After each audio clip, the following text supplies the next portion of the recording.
പാഠം 337 അധികാരത്തിന്റെ കളി.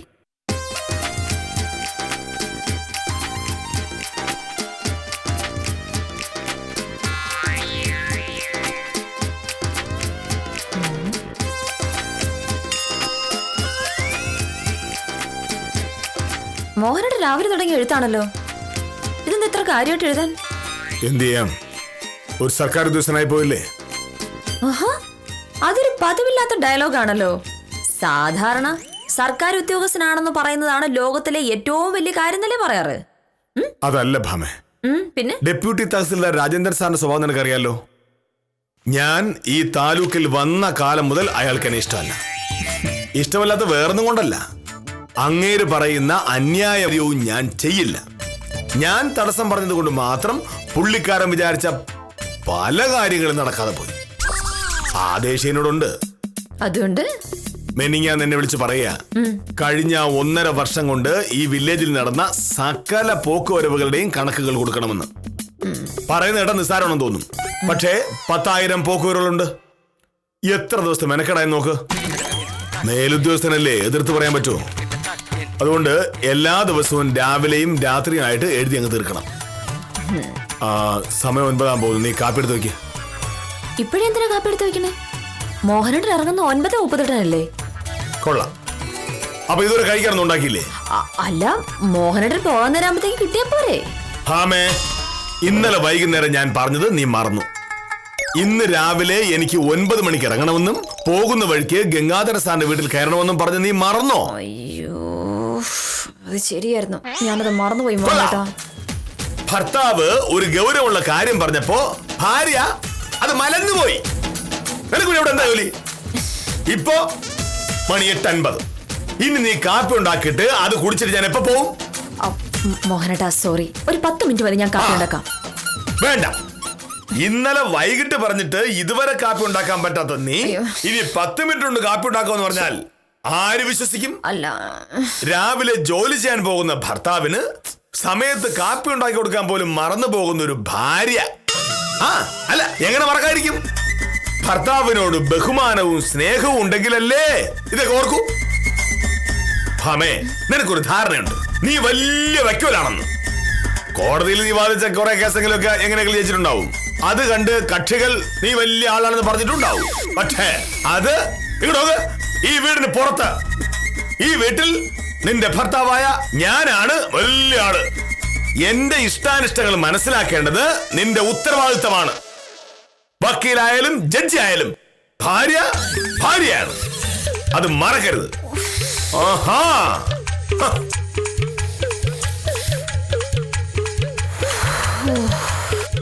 ഗോപാല, നീ ഇവിടെ ഇങ്ങനെ ചുറ്റിത്തിരിഞ്ഞിട്ട് ഒരു കാര്യമില്ല. കാര്യം നടക്കണമെങ്കിൽ മോഹനേഷ് സാർ വിചാരിക്കണം. അങ്ങേരാണെങ്കിൽ വിചാരിക്കുകയില്ല. പിന്നെ ഞാനെന്ത് ചെയ്യാനാ? സാർ, എന്തെങ്കിലും ഒന്ന് ചെയ്യണം സാർ. പൊസഷൻ സർട്ടിഫിക്കറ്റ് കിട്ടാതെ ലോൺ കിട്ടില്ല. ഗോപാല, ഇവിടുത്തെ ഓഫീസറുടെ സ്വഭാവം നിനക്ക് അറിയാഞ്ഞിട്ടാ. കഴിഞ്ഞ ജന്മത്തിൽ അങ്ങേരൊരു കടുവയായിരുന്നു. ജന്മം ഒന്ന് കഴിഞ്ഞുവെങ്കിലും സ്വഭാവത്തിൽ യാതൊരു മാറ്റവും വന്നിട്ടില്ല. കൈക്കൂലി കൊടുക്കാം സാർ. കാശ് ഞാൻ കൊണ്ടുവന്നുള്ളൂ. എത്രയുണ്ട്? 500 രൂപയുണ്ട്.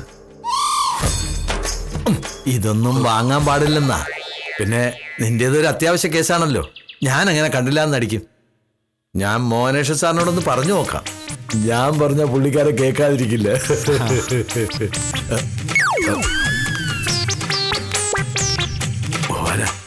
ദാ വരുന്നു. കാശ് എന്ന കാര്യം നീ ഇപ്പൊ പറയണ്ട. നിന്റെ കാര്യം ഞാൻ സാറിനോട് പറഞ്ഞോളാം. ഇപ്പൊ ഗോപാലൻ പോവാൻ നോക്കും. ഗോപാലൻ എന്താ ഇവിടെ? സാർ, ഞാൻ ഇല്ല സാർ, ഗോപാലൻ വെറുതെ ഇതുവഴി പോയപ്പോ കയറിയതാ. അങ്ങനെ വഴിയെ പോകുമ്പോ കയറാൻ ഇത് ഗോപാലിന്റെ ഭാര്യ വിടുന്നല്ലോ. ഇത് ഒരു സർക്കാർ ഓഫീസാണ്. ഈ ഓഫീസുമായി ബന്ധപ്പെട്ട കാര്യങ്ങൾക്ക് ഇവിടെ വരേണ്ട കാര്യമുള്ളൂ. പിന്നെ ഗോപാലന്റെ കൈവശാവകാശ സർട്ടിഫിക്കറ്റിന്റെ കാര്യത്തിനാണെങ്കിൽ ഇങ്ങനെ ഇടയ്ക്കിടയ്ക്ക് വരുന്നത് കൊണ്ട് യാതൊരു പ്രയോജനവും. കാരണം ആധാരത്തിലെയും കരമടച്ച രസീതിന്റെയും സർവേ നമ്പർ 2 കാലം ഗോപാലന് കൈവശാവകാശ സർട്ടിഫിക്കറ്റ് കിട്ടാനേ പോകുന്നില്ല. ശിശുപാലൻ വരൂ. അതെ, കാര്യമൊക്കെ എനിക്ക് മനസ്സിലായി. ആ കാശിങ്ങെടുക്ക്. ഏത് കാശ്? ശിശുപാല സാറല്ല, സാക്ഷാൽ ബ്രഹ്മാവായാലും എന്റെ പൊസഷൻ സർട്ടിഫിക്കറ്റ് കിട്ടാൻ പോകുന്നില്ല. ആ കാശിങ്ങെടുക്ക്. ഈ കാശ് കൊണ്ട് ഒരു പൈന്റ് ബ്രാൻഡി വാങ്ങി കുടിച്ചാ കെട്ടിറങ്ങുന്നത് വരെ സമാധാനമായിട്ട് കിടക്കാം. ശ്ശേ, ഈ കടുവയ്ക്ക് കയറി വരാൻ കണ്ട നേരം. 5 മിനിറ്റൂടെ സാറ് വൈകി വന്നിരുന്നെങ്കിൽ ഗോപാലൻ കുടിക്കുന്ന പൈന്റ് എന്റെ വീട്ടിൽ ഇരുന്നേന്. സമയദോഷം അല്ലാതെ. ശിശുപാല! ആ, ദാ വരുന്നു സാർ.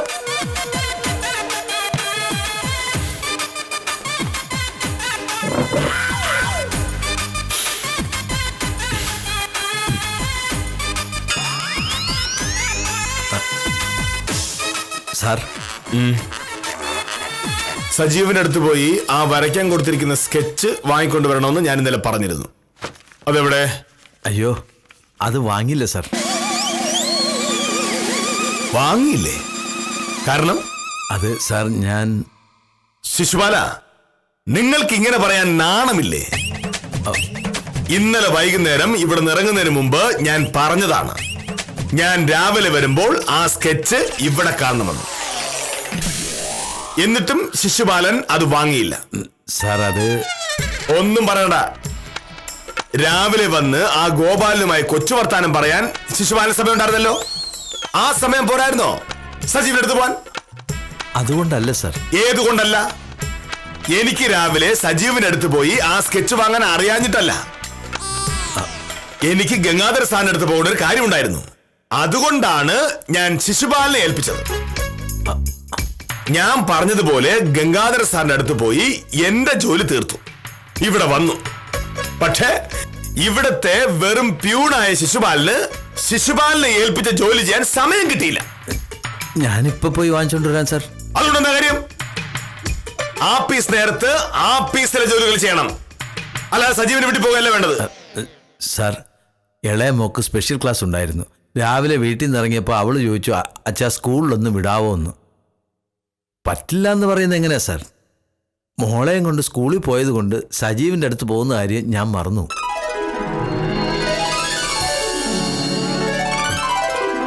അതുകൊണ്ട് നേരത്തെ പറഞ്ഞുകൂടായിരുന്നോ? പറയാൻ സാർ സമ്മതിച്ചോ? എന്തായാലും മോളെ സ്കൂളിൽ വിട്ട് നന്നായി. സ്പെഷ്യൽ ക്ലാസ് ഒക്കെ നല്ലതാ, പരീക്ഷ എടുത്ത് വരെയല്ലേ. ഈ ശിശുപാലൻ പെട്ടെന്ന് സ്കെച്ച് പഠിച്ചുണ്ടോ? ശരി.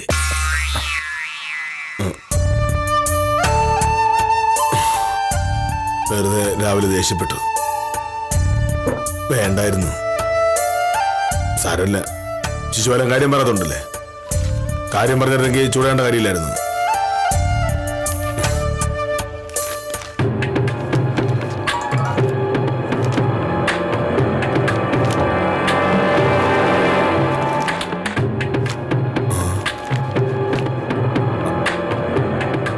കാഞ്ചന ഇതുവരെ ആ റിപ്പോർട്ട് കൊണ്ടുവന്നില്ലേ? അത് കൊള്ളാമല്ലോ.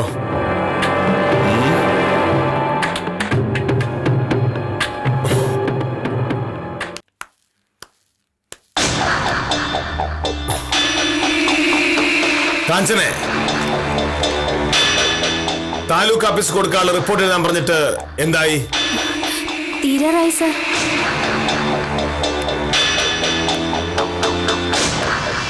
തീരാറായോ? ഞാൻ ആ ജോലി കാഞ്ചനെ ഏൽപ്പിച്ചിട്ട് എത്ര ദിവസമായി? ഞാനത് ചെയ്തിരുന്നെങ്കിൽ 3 ദിവസം കൊണ്ട് തീരുമായിരുന്നു. ഇപ്പൊ ദിവസം 9ആയി. ഇന്ന് താലൂക്ക് ഓഫീസ് ചെല്ലുമ്പോ ഞാൻ തഹസിൽദാരോട് എന്ത് പറയണം? നാളെ രാവിലെ ആവുമ്പോ തീർക്കാം സർ. അത് പോരാ. നിങ്ങളൊക്കെ ശമ്പളം വാങ്ങാൻ വേണ്ടി മാത്രം ഇങ്ങോട്ട് പോരുന്നത് എന്തിനാ? ഒരു ജോലി സമയത്ത് ചെയ്തു തീർക്കുക എന്നുള്ളത് നിങ്ങളെ കൊണ്ട് ആരെക്കൊണ്ടും പറ്റുമോ? രാവിലെ ഉടുത്തൊരുങ്ങി മുഖത്ത് കുറെ പൗഡറും ചായയൊക്കെ വാരി പൂശുന്നതിന്റെ പകുതി സമയം മതിയായിരുന്നല്ലോ ആ റിപ്പോർട്ട് പൂർത്തിയാക്കുന്നതിന്. അപ്പൊ അതിനൊക്കെ നിങ്ങൾക്ക് നേരം ഉണ്ട്, ജോലിയെ മാത്രം സമയമില്ല. സാറേ, ഞാനൊന്ന് പറയട്ടെ. ഞാൻ മനഃപൂർവ്വം ചെയ്തതല്ല. വീട്ടിലെ ഓരോ പ്രശ്നങ്ങൾ കാരണം. വീട്ടിലെ പ്രശ്നങ്ങൾ ഉള്ളത് കൊണ്ട് സമയത്ത് ജോലി ചെയ്തില്ലായിരുന്നു. അത് എവിടുത്തെ ന്യായം? നിങ്ങളുടെ വീട്ടിലെ പ്രശ്നങ്ങൾ നിങ്ങളുടെ മാത്രം പ്രശ്നങ്ങളാണ്. അത് നിങ്ങൾ തീർക്കാതിരിക്കുക എന്തുവേണം ചെയ്തോ. ഇവിടെ ഈ ഓഫീസിൽ വരുന്നത് നാട്ടിലെ പൊതുജനങ്ങളുടെ പ്രശ്നമാണ്. അത് സമയത്ത് തീർത്തേ പറ്റൂ. കാരണം പൊതുജനത്തിന്റെ നികുതി പണം കൊണ്ടാണ് നിങ്ങൾ ശമ്പളം വാങ്ങുന്നത്. അതൊക്കെ എനിക്ക് അറിയാം സാർ. പക്ഷെ കുട്ടിക്ക് അസുഖം വന്നാൽ ഞാൻ എന്ത് ചെയ്യും? കഴിഞ്ഞ ഒരാഴ്ചയായി മോന് നല്ല സുഖമില്ല. ഡോക്ടർ കാണിച്ചപ്പോ മരുന്ന് തന്നു. വൈകിട്ട് ഇവിടത്തെ ജോലി കഴിഞ്ഞ് ഞാൻ വീട്ടിലെത്തിയാൽ ഉറങ്ങുന്നത് വരെ അവന്റെ കാര്യങ്ങൾ നോക്കണം. സുഖമില്ലാത്ത കുട്ടിക്ക് അമ്മ അടുത്ത് വേണമെന്ന് വാശി പിടിക്കുന്നത് തെറ്റാണോ സർ? അവനാണെങ്കിൽ വില്ലേജ് ഓഫീസിനെയോ അതിന്റെ മഹത്വത്തെ കുറിച്ചോ ഒന്നും അറിയില്ല. വയസ്സ് 2 ഉള്ളൂ.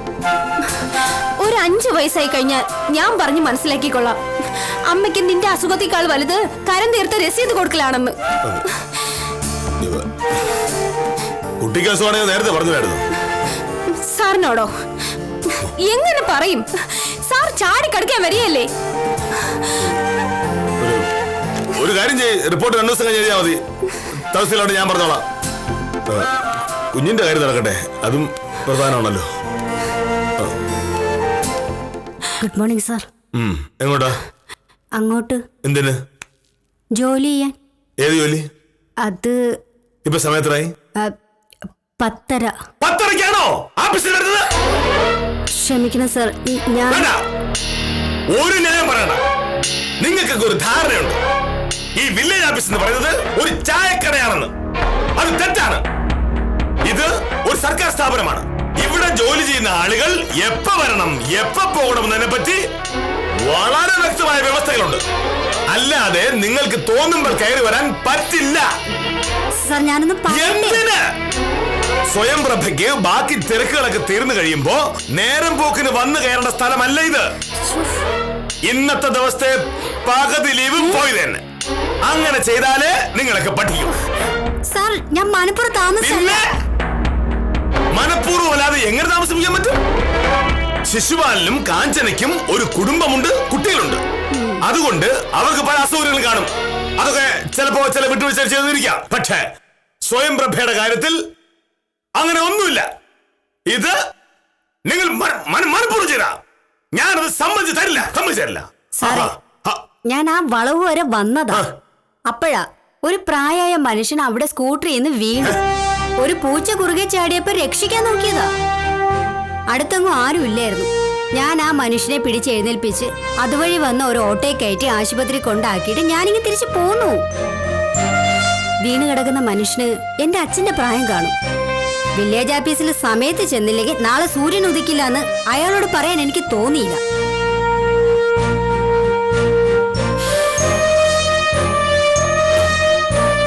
എന്നിട്ട്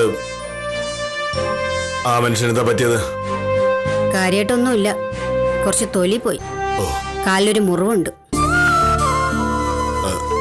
എന്തായാലും പ്രഭ ചെയ്തത് നന്നായി, വളരെ നന്നായി. ഇനിയിപ്പോ നോക്കിക്കാതെ പോയി ജോലി ചെയ്യ്. സാരമില്ല.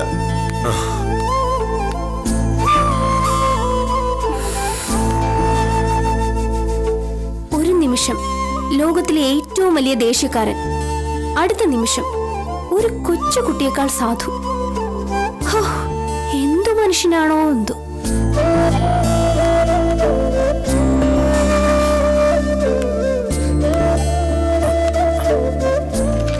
സാർ, സ്കെച്ച് കിട്ടിയോ? സജീവൻ അത് വരച്ച് തീർന്നില്ല സാർ. സാറിനെ വിളിച്ചോളാന്ന് പറഞ്ഞു. കഷ്ടം. ഒരു കാര്യം ഏൽപ്പിച്ചാൽ ആരും സമയത്ത് ചെയ്ത് തീർക്കില്ല.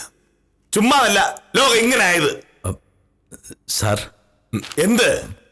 ഡെപ്യൂട്ടി തഹസിൽദാർ രാജേന്ദ്ര സാർ വന്നിട്ടുണ്ട്. എന്തിന്?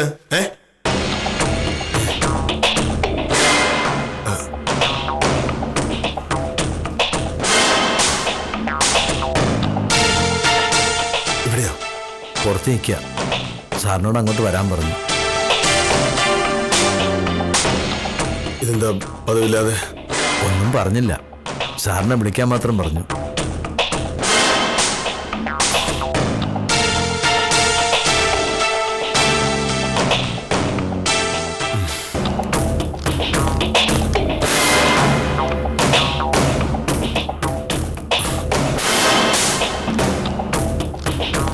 നമസ്കാരം സാർ. അകത്തേക്ക് ഇരിക്കാം. അകത്തേക്ക് ഇരിക്കാൻ വരട്ടെ.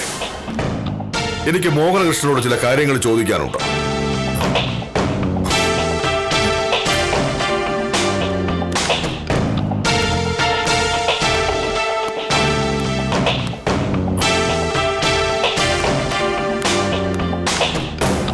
എന്താണ് സാർ? കഴിഞ്ഞ കുറെ നാളത്തെ പോക്കുവരവിന്റെ മുഴുവൻ റിപ്പോർട്ടും എന്നെ കാണിക്കണമെന്ന് ഞാൻ മോഹനകൃഷ്ണനോട് പറഞ്ഞില്ലായിരുന്നോ? ഉവ്വ് സാർ. എന്നിട്ട് എന്തായി? ഞാനത് എഴുതിക്കൊണ്ടിരിക്കുകയാണ് സാർ. 2 ദിവസത്തിനുള്ളിൽ തീരും. എന്ന് പറഞ്ഞാൽ എങ്ങനെയാ? ഞാൻ തന്റെ മേലധികാരിയാണ്. ഞാനൊരു കാര്യം പറഞ്ഞാൽ അതിന് പുല്ല് വില കൽപ്പിക്കാന്ന് വെച്ചാ? അതുകൊണ്ടല്ല സാർ. താനൊന്നും പറയണ്ട. അല്ലെങ്കിലും താൻ ഒരു അഹങ്കാരിയാണ്. എന്നെ പണ്ടേത് എനിക്ക് ഇഷ്ടമല്ല. അങ്ങനെയൊന്നുമല്ല സാർ. അല്ല, എനിക്ക് മനസ്സിലാവാഞ്ഞിട്ട് ചോദിക്കുക. താൻ ആരാണെന്നാ തന്റെ ധാരണ?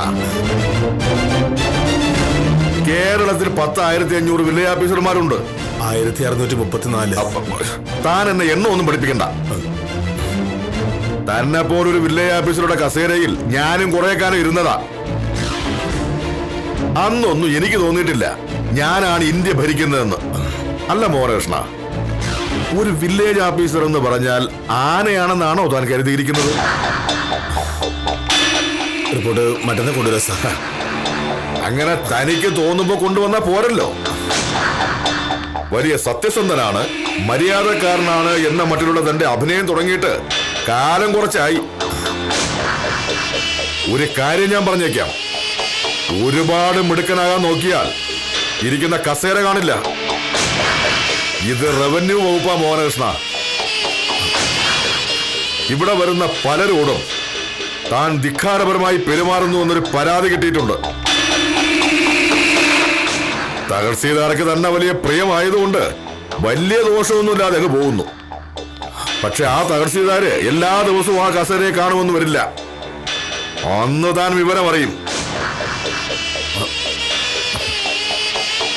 ഞാൻ ചോദിച്ച റിപ്പോർട്ട് നാളെ വൈകുന്നേരത്തിനകം എന്റെ മേശപ്പുറത്തുണ്ടാവണം. മനസ്സിലായോ?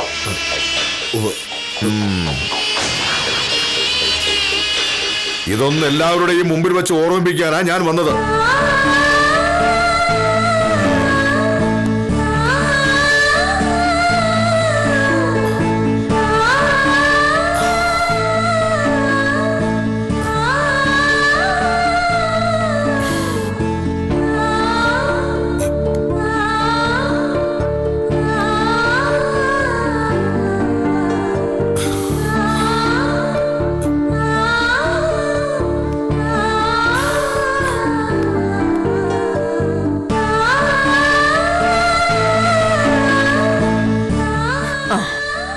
ഓരോരുത്തർക്കും ഓരോ അധികാരം.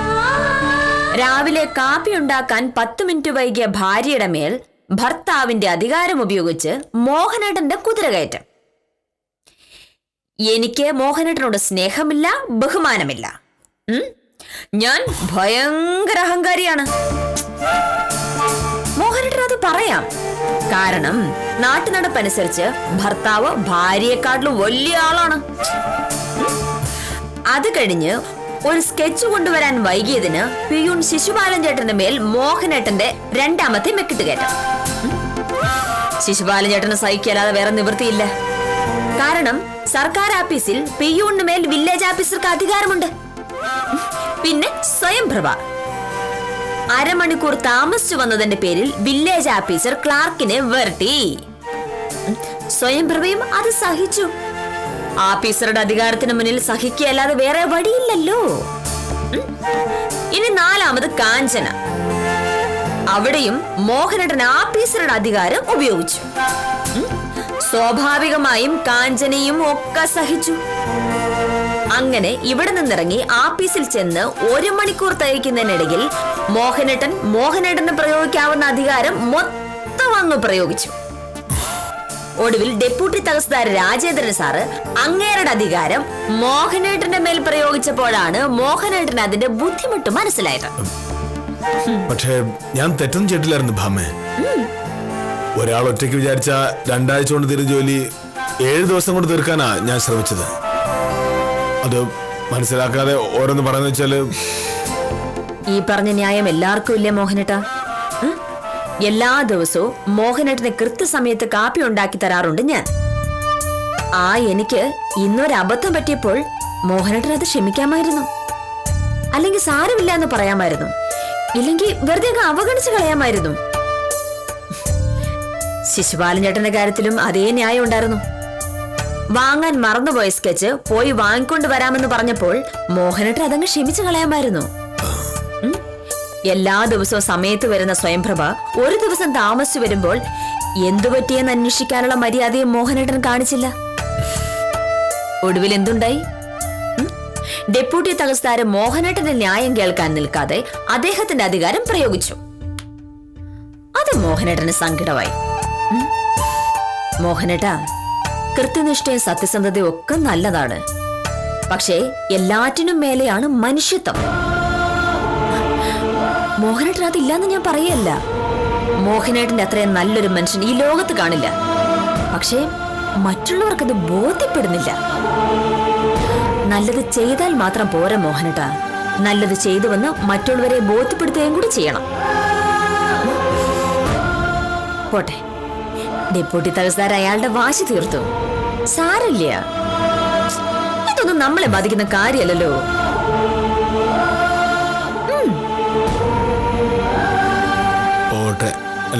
പിന്നല്ലാതെ. വില്ലേജ് ഓഫീസർക്ക് ഞാനൊരു തട്ട് തകർപ്പൻ ചായ ഉണ്ടാക്കി തരാം. അത് കുടിക്കുമ്പോഴേക്കും ഈ വിഷമൊക്കെ അങ്ങ് മാറും.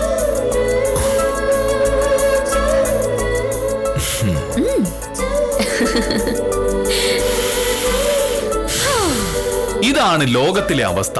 അധികാരമുള്ളവർ അധികാരം കുറഞ്ഞവരുടെ മേൽ കുതിര കയറുന്നത് സ്ഥിരം കാഴ്ചകളിൽ ഒന്നാണ്. ഭർത്താവിന് ഭാര്യയുടെ മേലും മേലുദ്യോഗസ്ഥന് കീഴുദ്യോഗസ്ഥരുടെ മേലും മെക്കിട്ട് കയറാനുള്ള അനുവാദത്തെയാണ് അധികാരം എന്ന് വിളിക്കുന്നത് തന്നെ. ഇന്നത്തെ കുതിര കയറലും തീർന്ന നിലയ്ക്ക് ഇന്നത്തേക്ക് വിടാം. കാര്യം നിസ്സാരം തുടരുന്നു.